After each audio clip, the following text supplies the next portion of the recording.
An American car hand-built in Detroit that cost more than the house you lived in. A car that Cadillac knew, before a single unit left the factory, it was losing $10,000 on every time one rolled out the door. A car that arrived with a stainless steel roof that could never be painted. A perfume atomizer loaded at the factory with a French fragrance, and a suspension system so far beyond anything else in production that when it failed, and it failed, often and catastrophically, it didn't simply ride rough. It dropped the entire car onto its frame and left the owner stranded wherever they happened to be standing. This is the 1957 Cadillac Eldorado Brougham. Its price tag is the least interesting thing about it. At a moment when American cars were defined by chrome, fins, and displacement, Cadillac's engineers built something that belonged to a different decade entirely. Memory seats that repositioned themselves to a stored preference every time the driver sat down.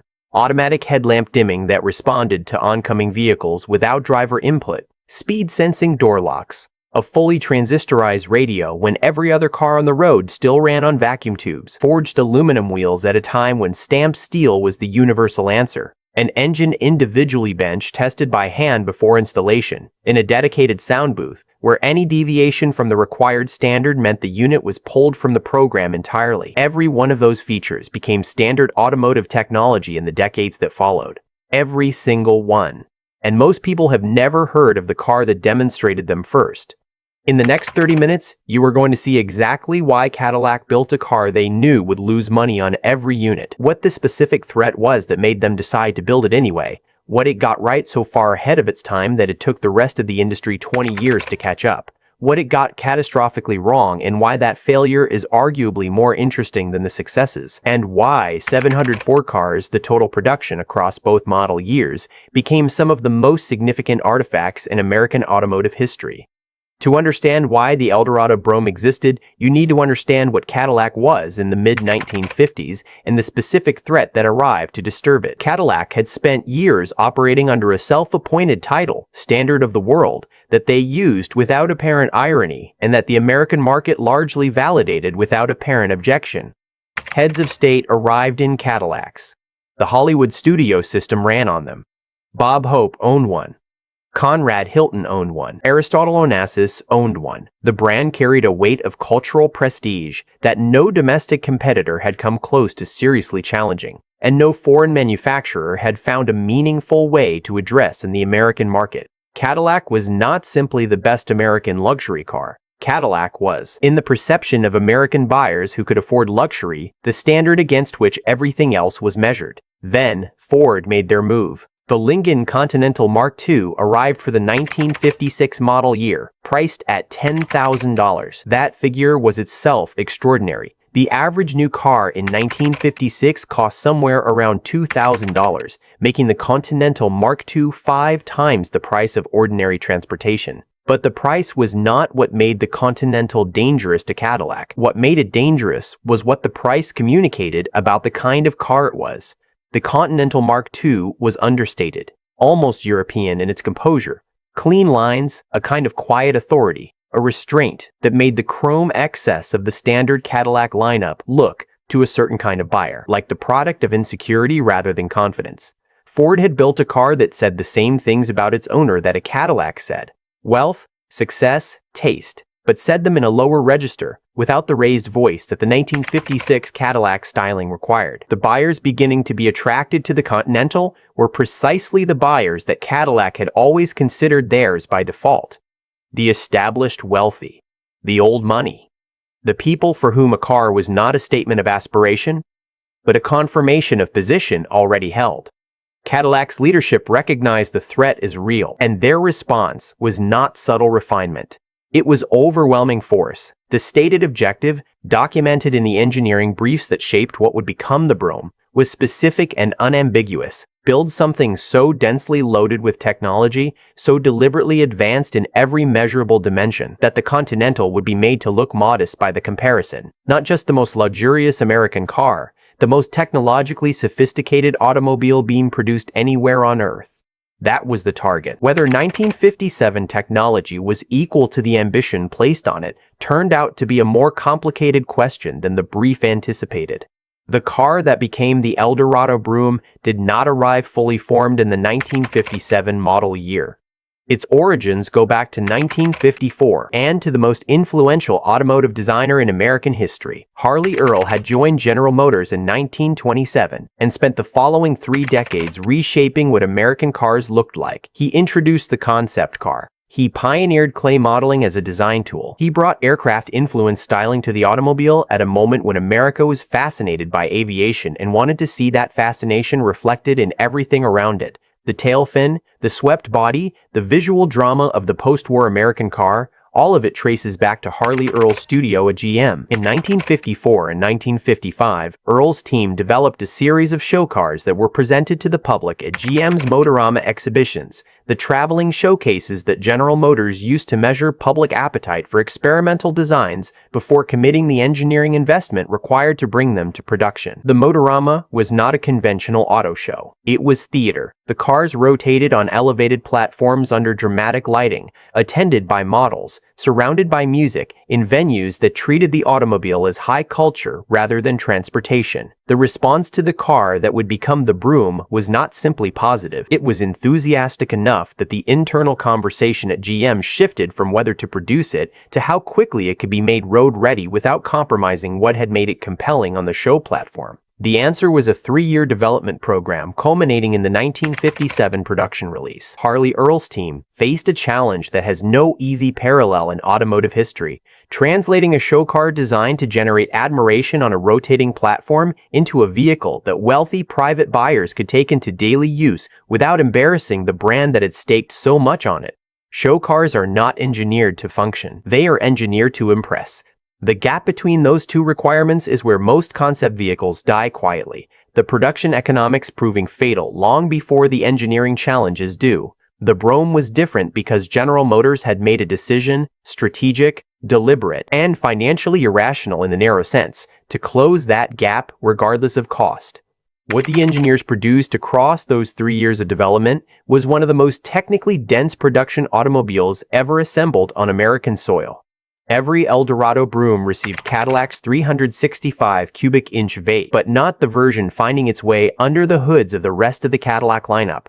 The Brougham's engine was a specially prepared unit, fitted with dual 4-barrel carburetors on a unique intake manifold engineered for freer induction airflow, producing 325 horsepower against the 300 horsepower that the standard Cadillac V8 was generating. A meaningful difference. But the horsepower figure is not the most significant thing about the Brougham's engine. Before installation in any car, each engine was removed from the production sequence and individually bench-tested in a dedicated sound booth. Engineers listened for anything that deviated from the standard the car required. Any knock, any vibration, any irregularity suggesting the unit was not performing as specified.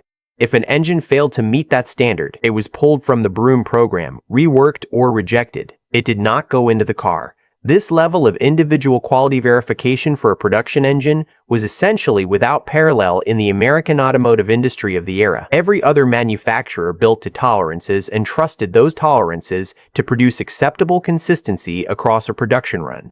Cadillac was doing something qualitatively different, treating each engine as an individual object to be evaluated against a specific standard rather than as one instance of a repeating manufacturing process. The Brougham also featured one of the first full-flow oil filtration systems in production automotive use, meaning all engine oil passed through the filter before reaching the engine's moving components, rather than only a portion of the flow.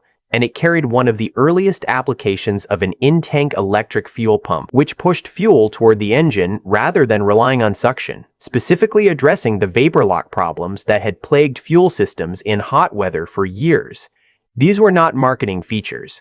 They were the specific details of an engine built to a genuine standard of excellence rather than to a manufacturing budget. The car weighed over 5,300 pounds. Through Cadillac's 4-speed hydromatic automatic transmission and a 3.36:1 rear axle ratio that balanced acceleration with the composed high-speed cruising expected of a flagship luxury automobile. Contemporary road testers described the Brougham as moving from rest with what they consistently called genuine effortless authority, not sports car aggression. The kind of smooth, confident surge that communicates capability being held comfortably in reserve. The feature that defined the Brougham, the one that separated it most completely from everything else in production anywhere in the world in 1957, was not the engine. It was what sat beneath it. The 1957 Cadillac Eldorado Brougham was the first production automobile in the world to use a fully automatic air suspension system. Not air-assisted, not manually adjustable. Fully automatic across all four corners with no driver input required under any circumstances and no manual override necessary for normal operation. Rather than conventional coil or leaf springs, each corner of the Brougham used a rubber air dome, a pressurized chamber that replaced the traditional spring entirely, fed by an electric compressor maintaining pressure through an accumulator tank connected to leveling valves at each wheel. Those valves monitored ride height continuously and made constant micro-adjustments, adding or releasing air pressure to maintain a level, consistent platform regardless of how many passengers were aboard, how much luggage was in the trunk, or what the road surface was doing beneath the car at any given moment. Load 3 passengers into the back seat. The suspension compensated automatically. Take a hard corner. The body stayed level. Encounter a deteriorated road surface. The air cushions absorbed what the pavement delivered. In theory, this was not merely a new feature. It was a complete reconception of what a car's relationship with the road could feel like. When the system functioned as designed, contemporary road testers described the Brougham as the smoothest riding American automobile they had ever experienced. That characterization appeared independently across multiple publications and was not simply a repetition of manufacturer claims. The problem emerged when the system did not function as designed, and it emerged with sufficient frequency to become a documented pattern rather than an isolated series of unfortunate events. The air suspension of this era depended on rubber components and pneumatic circuits that proved sensitive to temperature extremes, sustained vibration, and the simple passage of time in ways that the engineers had not fully anticipated or been able to design around given the material science available to them in 1957. The rubber seals wore. The pneumatic lines developed cracks. When a failure occurred, the consequences were not gradual. The car did not ride slightly rougher. It did not sit slightly lower. It did not develop a lean to one side that the driver could manage. When the air suspension failed on an Eldorado Brougham, the car settled immediately and completely onto its frame, rendering it undrivable in an instant. One documented case involves the very first Brougham delivery. The new owner accepted the car at the Detroit factory. The air suspension failed before the journey home was complete. This was not the experience Cadillac had designed for the person who had paid more for their car than their neighbor had paid for their house. The situation became widespread enough that Cadillac eventually released an official conversion kit, allowing owners to replace the air suspension with conventional coil springs. A quiet, practical acknowledgement from Cadillac's own engineering department that the technology, however correct in concept, had not been ready for the real-world demands of production vehicle use in 1957. What makes this failure genuinely interesting rather than simply embarrassing is the specific nature of what was wrong. The concept of air suspension was not flawed. Every serious luxury vehicle produced anywhere in the world today, every Rolls-Royce Ghost, every Mercedes S-Class, every Bentley Continental, every Range Rover uses a sophisticated air suspension system descended directly from the principal Cadillac deployed on the Brougham. The engineers were not wrong about what air suspension could achieve. They were working 60 years before the rubber compounds, seal tolerances, and pneumatic fitting technologies required to make the system reliably durable and daily use had been fully developed. That is a very specific kind of failure. The kind that the subsequent history of the technology vindicates completely, even as the immediate execution falls short of what the car promised.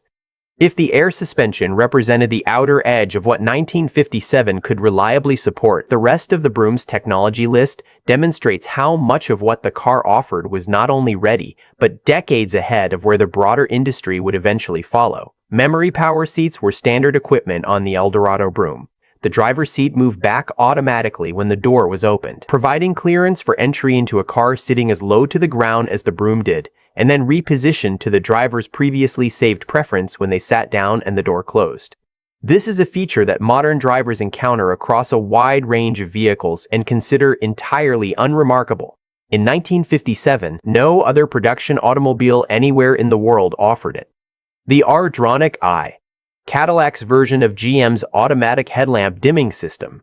used a photoelectric sensor mounted atop the dashboard to detect the headlights of oncoming vehicles, and automatically switch from high beams to low without any driver input. When the oncoming vehicle passed, the system reactivated the high beams automatically. The sensor had documented tendencies to misread certain streetlights and reflective road signs, producing false dips on well-lit urban roads. But the underlying principle, automatic beam management responding to real-world light conditions detected by the car itself, is precisely the logic that governs every modern adaptive high-beam system in production today. The Brougham featured automatic door locks that engaged when the transmission was placed in drive, and a mechanical interlock that prevented the transmission from being shifted into drive if any door was not fully closed. Speed-sensing door lock logic and door-open transmission interlocks, both now considered basic safety and convenience features found across virtually every vehicle segment, existed as standard equipment on this car in 1957. The all-transistor AM radio used 13 transistors at a time when virtually every other car radio still relied on vacuum tubes. It came with a motorized antenna that rose from the rear fender automatically when the radio was switched on and retracted smoothly when it was switched off. Power-assisted trunk opening and closing was another American production first on the Brougham. And the wheels themselves, forged aluminum at a time when every other American car rode on stamped steel, were lighter, stronger, and paired with wide oval low-profile tires that were themselves appearing for the first time on a production American vehicle. Every single one of these features found its way into the broader automotive industry in the years that followed. Some took a decade, some took 2 decades. The Brougham served as their proof of concept, a production demonstration built in limited numbers at a significant loss that showed these technologies worked and that buyers would want them once they experienced them. The interior of the Eldorado Brougham was not designed with restraint in mind, and understanding it requires accepting the logic of 1957 rather than applying contemporary sensibilities about appropriate levels of automotive luxury. The glove box held 6 plated magnetic cocktail tumblers engineered to remain stable when the car cornered. Because the Brougham was a car in which passengers drank, and a tumbler sliding across a moving surface was considered an inconvenience worth solving through precision engineering. The rear center armrest contained a perfume atomizer filled at the factory with arpège by Lanvin, a beveled mirror, a gold mechanical pencil, a leather-covered notepad color matched to the interior upholstery. A compact and Evans leather cigarette case was included as standard equipment, not an option, not an accessory available at additional cost, but a standard item in a car that considered no detail too small to resolve completely. 44 full leather interior combinations were available at the factory, and if leather was insufficient for the floor, the buyer could specify mouton, caracule, or lambskin, 3 distinct grades of premium animal fur for the carpeting. The battery had been relocated to the trunk, not for weight distribution, not for any performance rationale. The volume of electronic relays, motors, amplifiers, and control systems required by the Brougham's feature set had consumed every available space in the engine bay, and there was simply nowhere else to put it. The car's electrical complexity had outgrown the conventional architecture of a 1957 automobile, and the solution was to move the battery rather than reduce the complexity. This was excess pursued with total commitment, which was entirely appropriate for a car positioned as it was. The base price of $13,074 becomes comprehensible only when placed against what else that money could buy in 1957. For the same amount, a buyer could have purchased a Cadillac Series 62, a Buick Riviera, an Oldsmobile 88, and a Pontiac Chieftain simultaneously, and still retained enough for a down payment on a Chevrolet. The average American home that year cost $12,200. The Brougham cost more than the house that most of its potential buyers' neighbors lived in. The new Rolls-Royce Silver Cloud, introduced that same year, was priced at approximately $13,000. Cadillac had studied that number carefully and set the Brougham's price above it, deliberately, with full awareness of what the positioning communicated. This was not a car priced to compete with Rolls-Royce. It was a car priced to exceed Rolls-Royce, because the statement being made required that the number be unambiguous. And yet Cadillac was losing an estimated $10,000 on every single Brougham that left the factory, a figure that reflects the true cost of the hand-built construction, the unique body panels that shared nothing with the rest of the Cadillac lineup, and therefore benefited from none of the economies of scale that made mass production economical. The individually bench-tested engines, the pneumatic complexity of the air suspension, the forged aluminum wheels, and every other decision made in service of building the most advanced car in the world rather than the most profitable one. General Motors understood this arithmetic before the program began. The Brougham was never intended to generate a return on the investment it represented. It was intended to generate something that GM's financial models could not easily quantify. The brand equity that comes from being able to demonstrate in a car that actual buyers could purchase and drive, that Cadillac was operating at a level of engineering ambition that no competitor, domestic or foreign, had matched. 704 cars across both model years. That was the total production. The 1957 Cadillac Eldorado Brougham is most accurately understood as a car that was simultaneously further ahead of its time than almost any other production automobile in American history, and subject to a genuine failure of execution in its most ambitious single feature, and that both of those things are true simultaneously without either canceling the other out. The features that worked, the memory seats, the transistor radio, the forged aluminum wheels, the automatic door locks, the power trunk, the automatic headlamp dimmer were all correct, all functional, and all filtered into the broader industry over the years that followed.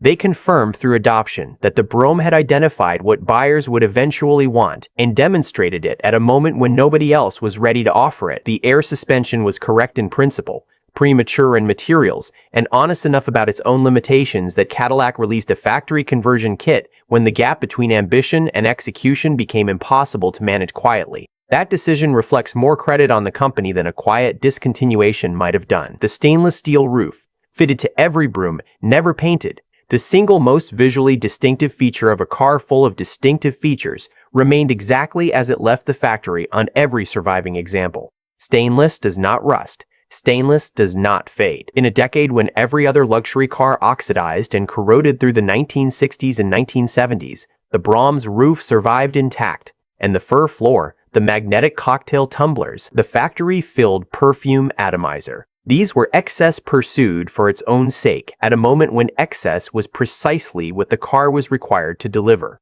They performed that function without apology and without restraint, which was entirely appropriate for the most expensive automobile sold in America in 1957. The car that was meant to float occasionally ended up grounded by its own suspension, sometimes literally on the side of the road between the factory and the new owner's home. That is an honest fact, and it belongs in any honest account of what the Brougham was.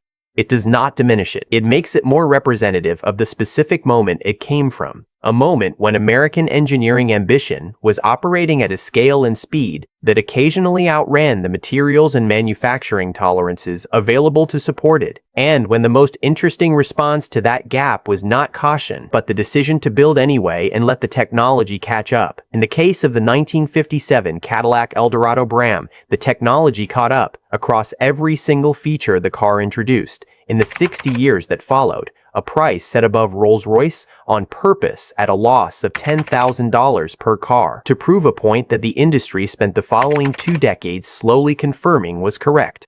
704 cars total. A stainless steel roof that can never be painted.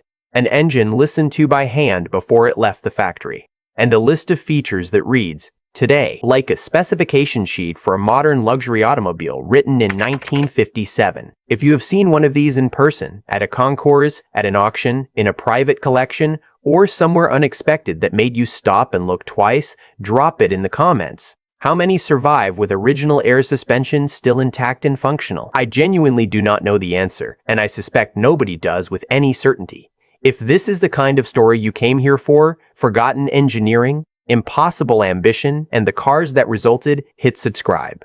There is a lot more where this came from. Until next time, enthusiasts,